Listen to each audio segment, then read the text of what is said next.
तो पहले आप ये देखिए।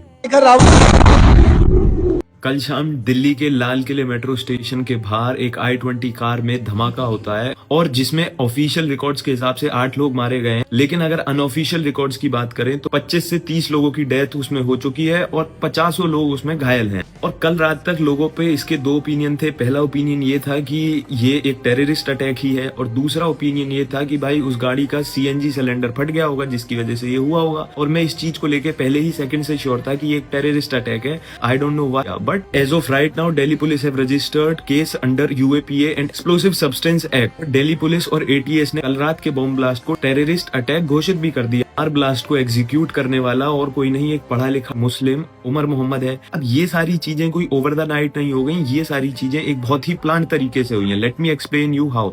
8 नवंबर यानी कि परसों ATS हरियाणा के फरीदाबाद से 3 मुस्लिम डॉक्टर्स को अरेस्ट करती है, वो भी 2900 किलो अमोनियम नाइट्रेट के साथ, जो कि इक्विवेलेंट होता है 1650 किलो ऑफ RDX के। साथ में उनके पास कई किलो राइसिन पॉइजन मिलता है, जो कि एक प्लांट बेस्ड पॉइजन है जो बहुत ही डेडली पॉइजन होता है। और फिर पुलिस की हैवी तोड़ाई के बाद इन लोगों ने कबूला है कि उस RDX को RSS के ऑफिस में और हैवी ट्रैफिक एरियाज में ब्लास्ट करते और उस राइजिन पॉइजन को मंदिरों के पानी में और प्रसाद में मिला के लाखों लोगों को मारते। के कुछ कॉमरेड कह रहे हैं मतलब कि वो मुस्लिम है, उसके पास बॉम्ब है, AK-47 है, मैनुअल्स हैं और ISI से कनेक्शन है, तो क्या वो आतंकवादी है?